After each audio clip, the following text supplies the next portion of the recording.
It's 10 p.m. Do you know where your children are? Right now on the 10 o'clock news. July has been showing no mercy with the heat and humidity, but finally there is relief in the forecast. Plus, a New Jersey lightning strike survivor breaks his silence. I thought it was a bomb, and that was it. I was on the ground. That strike killing a man and injuring more than a dozen others. And Mayor Adams responds to those shocking accusations from a former NYPD commissioner. He used large terminologies, RICO, criminal enterprise. I didn't see any of that when I read it. I was like, okay, I hate to go back to the Wendy's commercial, but where's the beef? The 10 o'clock news starts right now.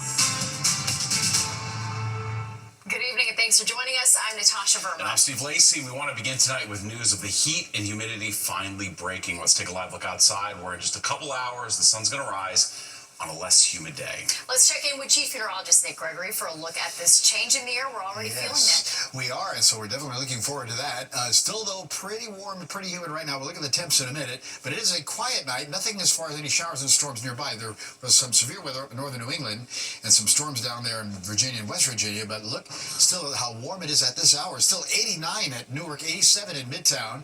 Mid-80s most of the rest of the area. Even East Hampton holding on to 80 degrees at this hour. So the wind has been mostly southwesterly. Dew points, a little change here, right? So in the 70s still east of town. That's pretty humid. But look what's happening now. Dew points have dropped into the 60s and low 60s at that. A sign of what's coming. But still, it feels like it's over 90 degrees at this hour when you walk outside in the Midtown area and extending right on down into New Jersey.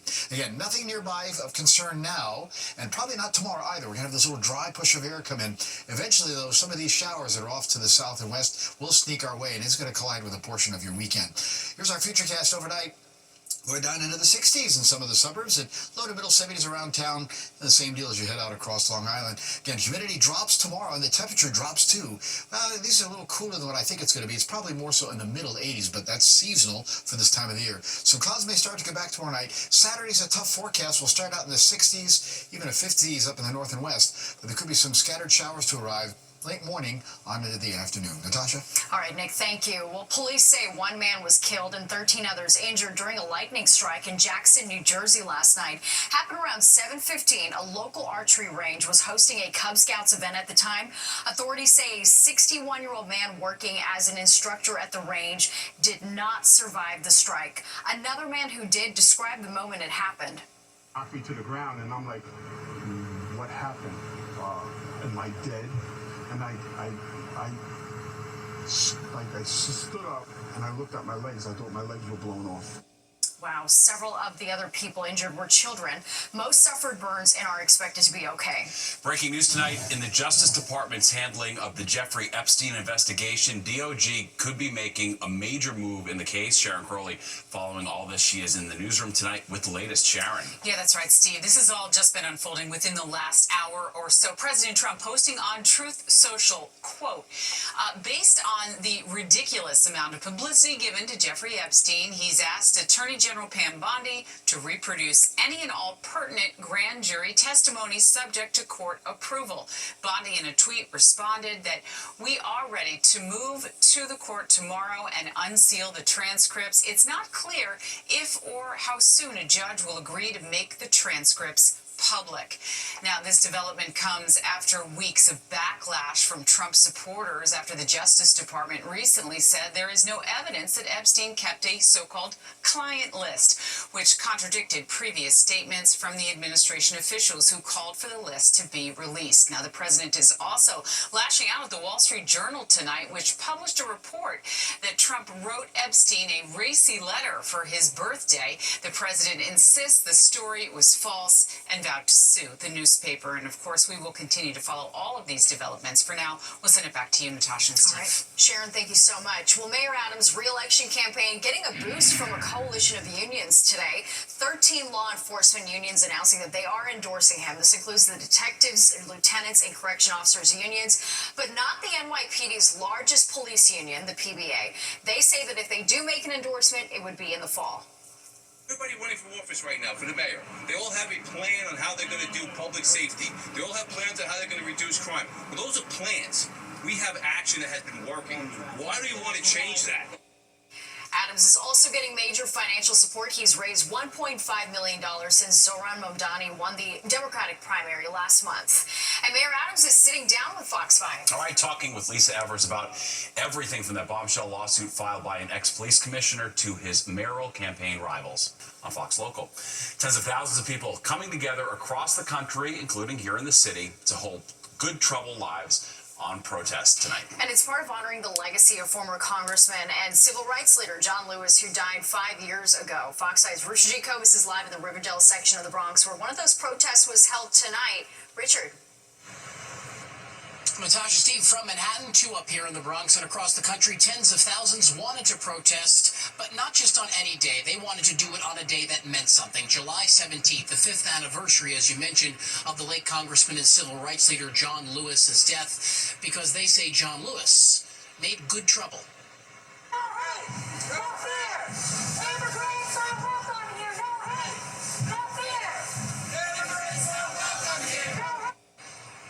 And good trouble lives on is what this National Day of Action was dubbed. Thousands marching around Federal Plaza and Lower Manhattan this evening, calling for an end to what they call the Trump administration's mass deportation agenda. Demonstrators here say that Federal Plaza is a place that is no longer safe. ICE agents have shown up here to arrest migrants who've come for their immigration hearings. These protesters say those arrests have resulted in hundreds of people being ripped away from their families, the antithesis of what John Lewis stood for. Many brought photos of Lewis to honor his legacy.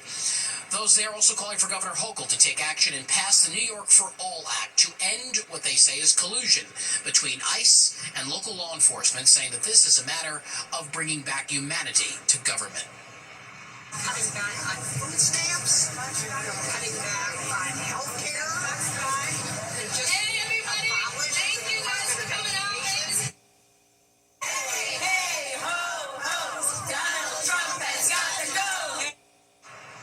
And here in the Bronx, another 100 people stood along West 235th Street tonight in the heat and humidity, many of them saying it's the least they can do to stand in solidarity with innocent migrants who were sitting in detention centers that are a lot hotter than this. The theme here was heavily focused on Trump and what these people call his fascist regime. I grew up learning about fascism from a very, very early age because my parents survived Nazi Germany. And so what's happening here now gets me not just the cognitive level, but a visceral level. We feel here in Riverdale and here in the Northwest Bronx that it's only a matter of time. He is starting with undocumented immigrants, but it's only a matter of time before he comes before anyone. I have a disability. It could be a matter of time before he comes for me. You can't lie down and rest when fascism is creeping across the country. Those protesters here in the Bronx and Manhattan stayed peaceful today, and they say that is the point. They are trained to de-escalate and organize peacefully, and that is because they don't want to lose sight of the message here. More peace, less divisiveness, all in the memory of Congressman John Lewis. We're live in the Riverdale section of the Bronx. Tonight, Richard Jacobus, Fox 5 News. Natasha. All right, Richard, thank you so much. A suspect was indicted on manslaughter charges today in the hit-and-run crash that killed two pedestrians in Brooklyn. 23-year-old Juventino Anastasio Florentino is accused of hitting the two men as he sped through a red light in Sunset Park last week. Police say he never stopped and took off right after the crash. Both victims were pronounced dead at the scene. Well, the Trump administration making an announcement about the president's health. Okay, what we know about the vein condition he's been diagnosed with. And another shoe could be dropping, the carry-on policy that could be changing at the TSA security line. In-depth look at this condition that the president has been dealing with. All right, joining us now, Dr. Jane Morgan, cardiologist and vice president of medical affairs at Hello Heart. Doctor, thanks for being with us. Hi, thanks, Steve. Thanks, Natasha. All right, well, that examination came after the president noted mild swelling in his lower legs in recent weeks. What can you tell us about the diagnosis and what we heard from the White House today? Yeah, when we listen to that report from the White House, really when they're talking about the blood work, what they're saying is they were ruling out things. So they were ruling out blood clots. They were ruling out heart failure, this natriuretic peptide.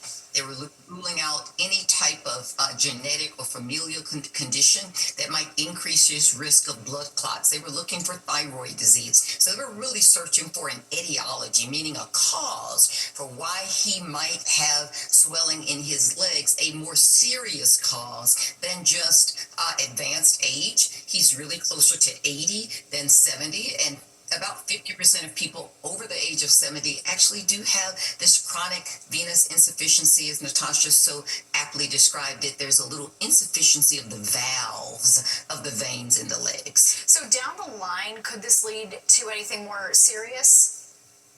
You know, when we look down the line, generally this is sort of a chronic condition of aging, and the way that you improve it, if you're not going to have surgery or not going to have procedures, is really to kind of move a little bit more, exercise. You know, exercise, especially those lower legs, the calves. The calves are really sort of like the heart of the lower body. They need to contract and expand in order to get that blood moving up against gravity, from your feet up to your heart. You can also keep your legs elevated whenever you sit down.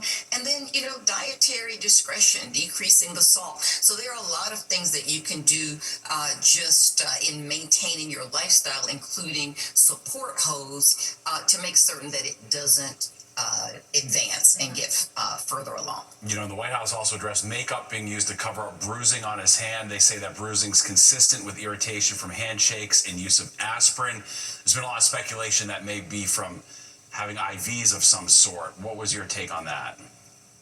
And you know, again, close to the age of 80, your skin does thin. We're just really talking about the effects of aging. And so your skin does thin. One of the causes of bruising on your hands sometimes are chronic IVs. If you're receiving IV solutions, especially in older people, they certainly presented another explanation that's plausible. He's on aspirin, which also thins the blood.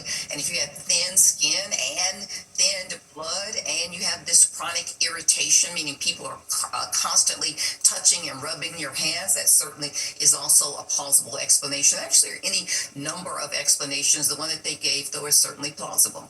Very well. Dr. Morgan, we'll have to leave it there. We appreciate it. Thanks. Thanks. Well, the accused Gilgo Beach killer back in court today for a hearing to determine if DNA evidence is admissible at trial. Rex Heuermann is charged in the murder of 7 women on Long Island over the course of nearly 20 years. He's pleaded not guilty. This past week marked 2 years since police arrested Heuermann.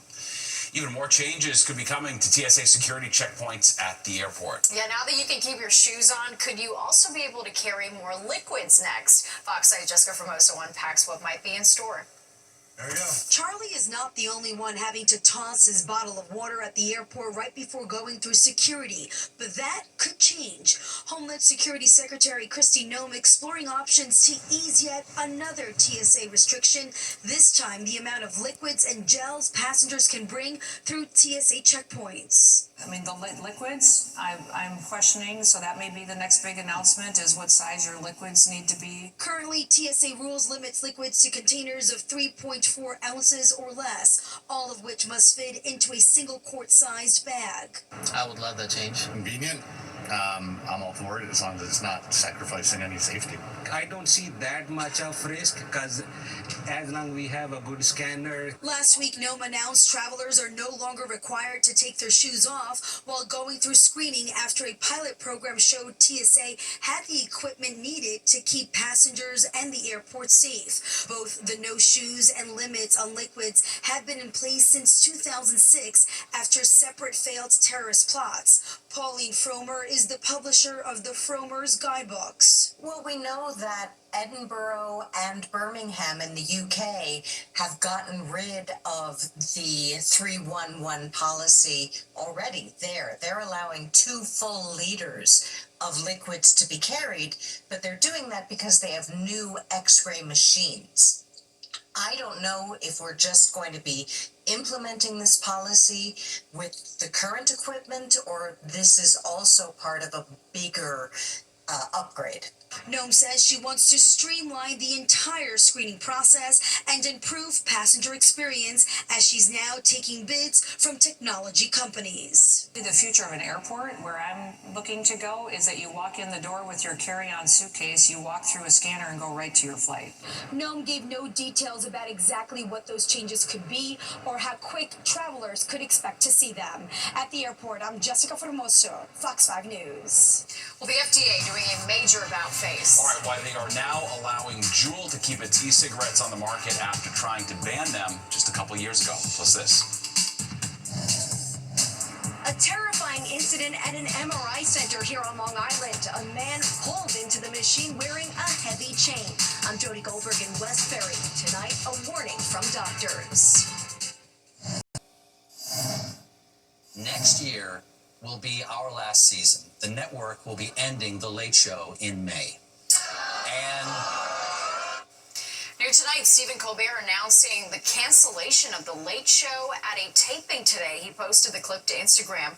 Just 3 days ago, Colbert criticized CBS Global for settling with President Trump over a 60-minute story. In a statement, CBS said, quote, "This is purely a financial decision. According to the most recent Nielsen ratings, Colbert is winning his time slot." All right, let's get a check of the forecast now with Nick. Good news if you don't like the humidity. Yeah, which I don't know many people who do, Nick. Finally, a little break. Well, you might find a couple out there that like mosquitoes, this July. maybe? Yes, maybe that's true too, yes. But we will get a little break as we get into tomorrow. Already, as I showed you earlier in the newscast, the dew points are kind of dropping a little bit in parts of Pennsylvania. That trend is going to be coming our way. The other thing we're going to be seeing is not really too much happening action-wise here on the satellite radar composite. So a quiet night's coming up, and a quiet day is coming up for tomorrow as well, as we're going to be talking about the shower threat kind of really non-existent tomorrow, so we'll take that for sure. But notice again, there are scattered showers located off to the south and west, and eventually they may start creeping in here, and unfortunately the time is going to be as we head on in towards the weekend forecast, as you'll see here coming up. So overnight, again, our futurecast shows just, mainly a clear sky. We'll have a clearing sky coming out tomorrow. It's sunshine and just a few clouds really out there. Temperatures will be considerably cooler than today, low and middle 80s, but you'll notice again that the humidity is going to be a bit on the lower side for tomorrow. All right, tomorrow night's not bad. Saturday, well, a little build-up now. We're going to have to keep an eye on the potential for showers arriving, maybe even as early as late morning into the afternoon. I was hoping Saturday's going to end up being a dry day, but that may not be the case now with some scattered showers around. Certainly by Saturday night into Sunday morning, we'll see the potential for some showers and thunderstorms in the forecast. Overnight, well, some 60s north and west and lower 70s around town, as again we look for just mainly clear sky in the forecast. Tomorrow again, big difference, mid 80s in the city, 79 there at Belmar, and lower 80s to the north and west with again much lower humidity. Steve? Very well. All right, thanks, Nick.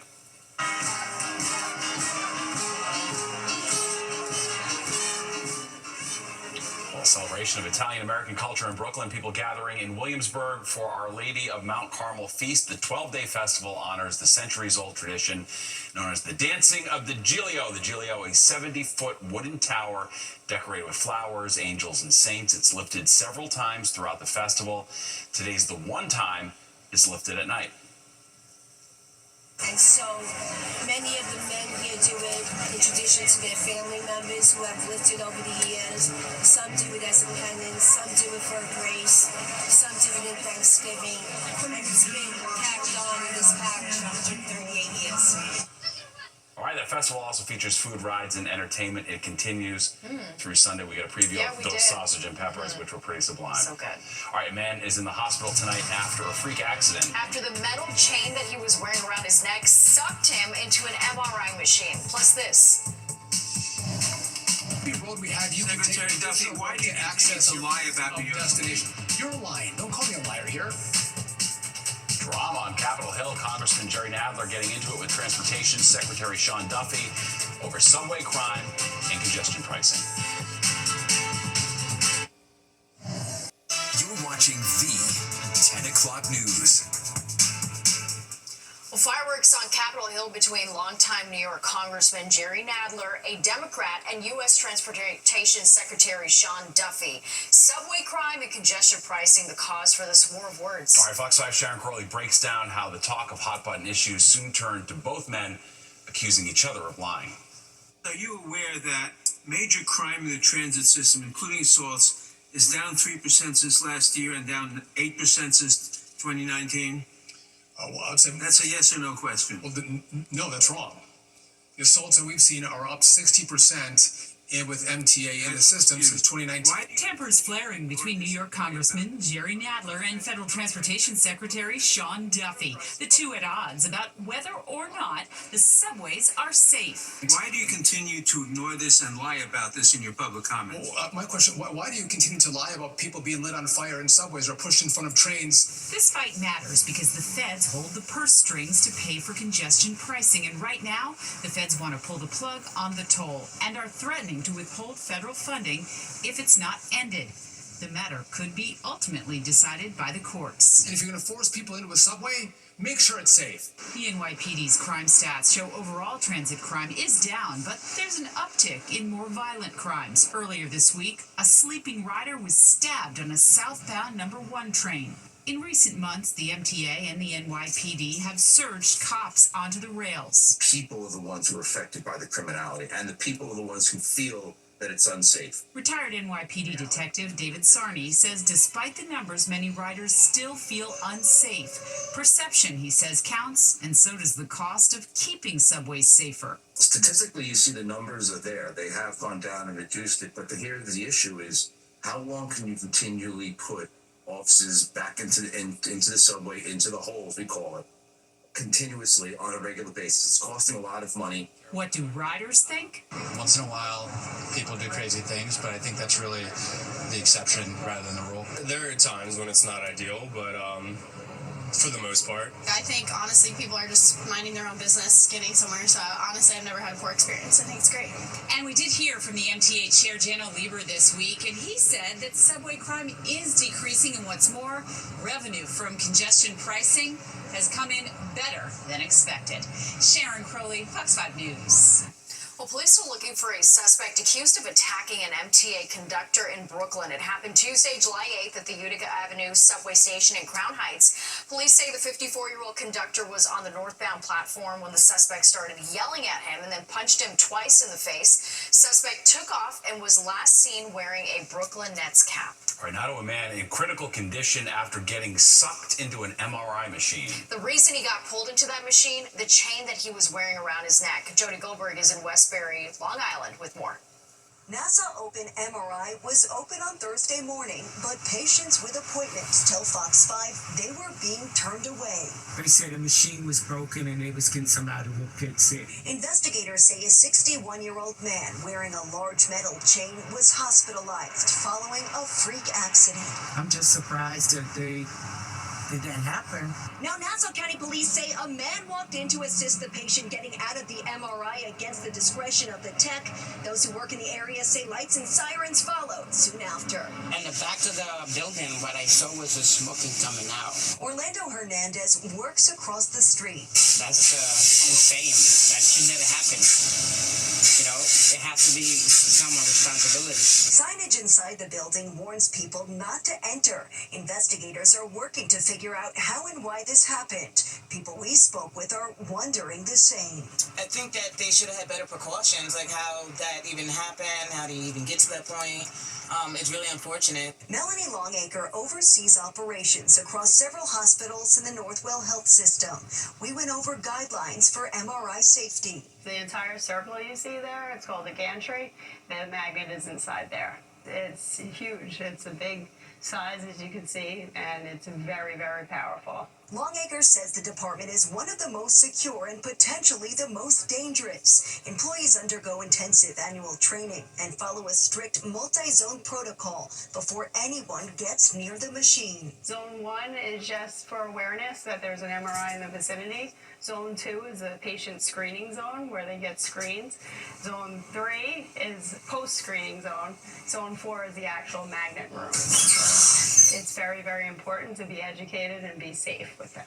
Police haven't identified the victim, and when contacted by Fox 5 about the incident, NASA Open MRI said no comment. In Westbury, Long Island, Jody Goldberg, Fox 5 News. Yeah, scary incident there, my goodness. Well, quite the reversal from the FDA to tell you about tonight. All right, the federal agency giving Juul the green light to keep making and selling its popular vapes. And stop till they drop. The spotted lanternfly is here to stay, but a popular method to get rid of them really isn't doing much. Welcome back. Big news from the FDA. The agency allowing Juul to keep its e-cigarettes on the market. All right, Fox 5's Jessica Formoso takes a look at the reasoning behind the reversal. A win for the vaping brand Juul Thursday after the FDA agreed to keep its e-cigarettes on the market, citing studies from the company showing its e-cigarettes are less harmful for adult smokers. The decision allows for the sale of Juul's original e-cigarette device as well as refills in tobacco and menthol flavors. The leg menthol also would be good, I guess. The FDA had ordered Juul to remove its products from the market in June of 2022, but then the agency abruptly reversed course days later and agreed to reopen its scientific review of the company's application after it appealed to the court's decision, saying regulators had overlooked thousands of pages of scientific data. In a statement, the FDA writes, while today's actions permit these specific e-cigarette products to be legally marketed in the U.S. to adults 21 and older, it does not mean these tobacco products are safe, nor are they FDA approved. Juul faced a lot of backlash and federal scrutiny for its fruit-flavored products that became very popular among young people. Dr. Brian Birnbaum is a pulmonologist at Long Island's Jewish Forest Hills Hospital. I think that the big tobacco companies and the manufacturers, they're trying to make money, and they will use whatever necessary to try and get their product back on the market. I don't believe that there's zero harm in using an e-cigarette product, and I think, talking about public health benefits, the public health benefit would be not using these in general. Juul CEO saying, this is an important milestone for the company, and I think we made a scientifically sound case for the role that menthol can play in e-vapor. Jay Patel, owner of the smoke shop on 71st Avenue in Forest Hills, says it is not just a win for Juul, but for business owners like himself. We are happy because of the menthol flavor back, and we can selling like huge, you know what I mean? Saying business will once again go up. The Juul menthol flavor is a big seller here. He says he could make $1,600 a day. In Forest Hills, I'm Jessica Formoso, Fox 5 News. Wow, a lot of cartridges being sold there. Well, spotted lanternflies, unfortunately, are here to stay. And while stomping on them might be satisfying, it's not really doing anything to get rid of these flying pests. Plus this.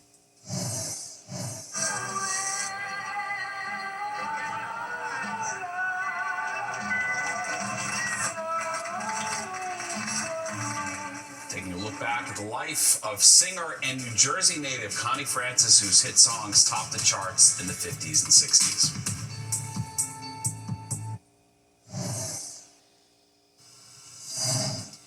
Spotted lanternflies, they're our new summertime normal, and so is stomping on them. All right, but as Fox 5's Jennifer Williams shows us, experts say it's not going to do much to make a dent in the pest's population. To stop or not to stop? That is the question. When it comes to a particular NYC pest, you might want to save your energy. Over the course of the past few years, the populations have been growing. And that means that a lot of New Yorkers are going to see very large swarms this year. According to experts, the spotted lanternfly population has grown to the point that it's pretty much useless to kill them one by one. The goal now is to slow the spread. If it gives you a way to relieve some stress or control the population in your immediate vicinity, then yes, it is worth it to stomp on it. For that, you're going to need a lot more firepower than your sneaker. We do want to empower all residents to have some safe way of managing the populations of these pests, which in many cases means either using mechanical, like a swatter, or even a vacuum cleaner to kill off local populations. Those little buggers first popped up in Pennsylvania over a decade ago, but have been an NYC nuisance since the summer of 2020. The lanternfly is at the stage of its life cycle where the adults are about to emerge, meaning this is the life stage where they are large and they are flying around. So they are about to be very obvious and very intrusive in New Yorkers' lives. They do get to be everywhere. Last year it was so bad here. According to trends in other areas, after peak years like last year and this coming year, the populations will decline. The birds and the insects that are part of our urban ecology are learning about this new food source. And it may take a couple of years, but they're going to learn how to control spotted lanternfly for us. Which seems to be exactly what New Yorkers we spoke to want. I've definitely seen more of the spotted lanternflies around. I don't really squash them. I feel a little bad doing that. It felt pretty bad to kill it, to be honest, because it's not ugly or anything, but I know they're damaging. I saw them around, but they were not bad. They were just there. I mean, harmless, right?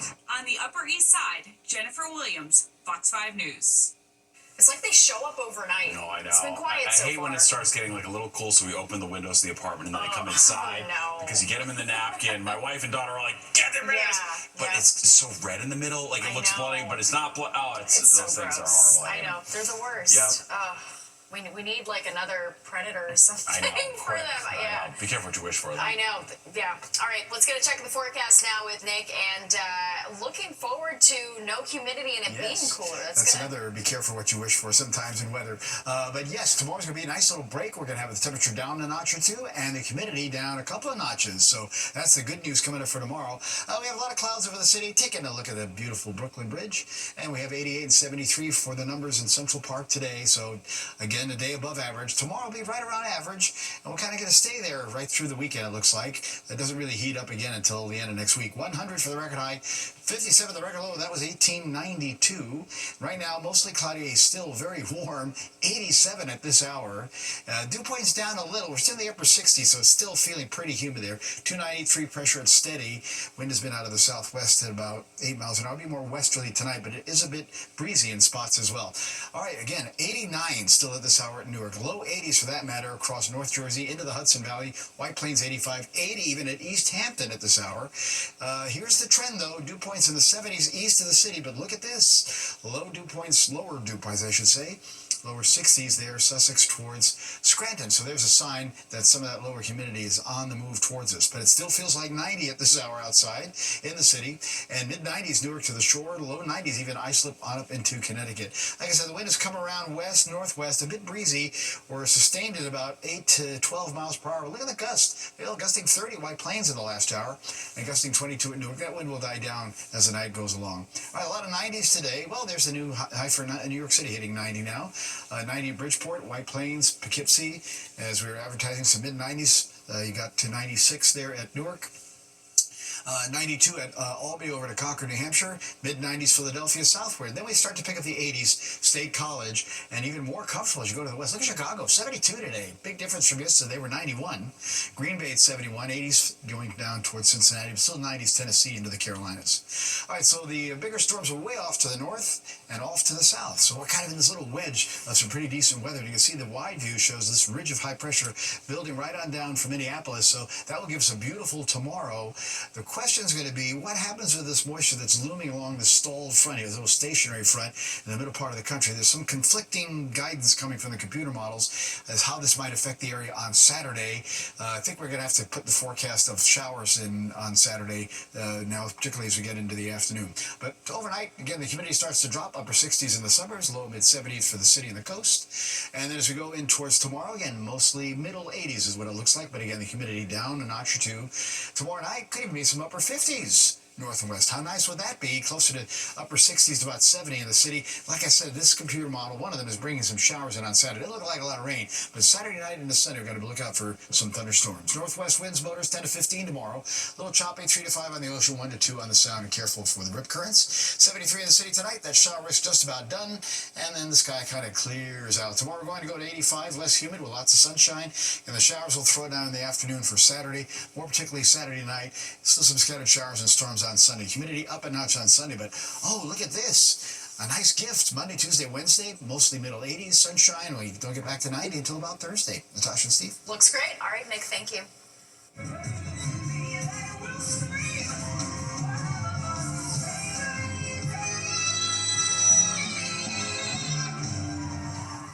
Elphaba taking to the stage for Broadway in Bryant Park today, belting out a song from the hit musical Wicked. And if you didn't make it this afternoon, you've got 2 more chances this month before the annual event wraps up on July 31st. Among the other shows participating, Chicago, Gypsy, and Death Becomes Her. Well, it may not hit theaters for a whole another year, but don't sleep on this one. All right, we've got a look at the mad dash to snag tickets to Christopher Nolan's next movie. Movie right now might be one that doesn't even come out until next summer. Tickets for Christopher Nolan's The Odyssey started going on sale today, exactly 1 year before the film's expected release. By all accounts, this is the first time theaters have sold tickets for a movie this far out, but it seems to be working so far because several are already sold out for this movie's premiere. Part of what makes this film special is its format. The Odyssey will be screened in 70mm film compared to the usual 35mm film, and this is the same format that was used for Oppenheimer, another movie produced by Christopher Nolan, making it a more immersive viewing experience. The Odyssey also marks the first time a commercial feature is being shot entirely on IMAX film cameras. This is a great marketing move because, 1, it has novelty, and people talk about things that are novelty. 2, it stimulates FOMO, fear of missing out, in the people who care the most about seeing the next Christopher Nolan film in the best setting. And 3, because it gets people talking about it a year in advance. And it can only build from here. Yeah, like what we're doing. 16 theaters in the U.S. are selling tickets for The Odyssey in IMAX. The film stars Matt Damon and includes other blockbuster celebrities like Zendaya and Anne Hathaway. Yeah, that AMC we're looking at is apparently the only one that has the 70mm. All right, well, tonight we're remembering a music legend and New Jersey native.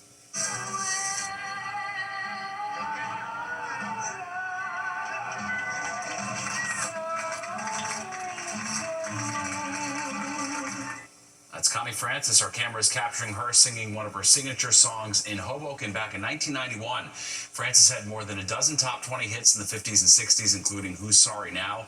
Her later life was plagued with personal heartbreak and tragedy, but recently she gained a new generation of fans after her song Pretty Little Baby became a TikTok sensation. Newark native Connie Francis died yesterday at a Florida hospital at the age of 87. And there's more of the 10 o'clock news straight ahead. But first, here's a look at what's coming up next on Good Night New York.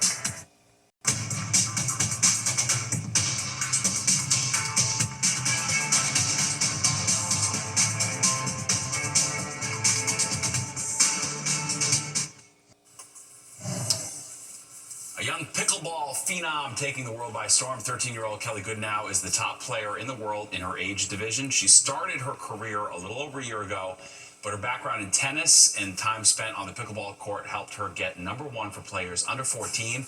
She's ahead of the #2 player by 450 points. Wow, Fun angle amazing. looking at it from up top, too. Yeah, totally. Good for her. And don't go anywhere. Good Night New York with Crystal Young and Ryan Christopher is next at 11, and you do not want to miss it. All right, that does it for us tonight. If you have missed any part of the 10 o'clock news, you can always catch an encore on our free streaming app, Fox Local. Where you can stream our newscasts anytime. Have a great night. We'll see you tomorrow.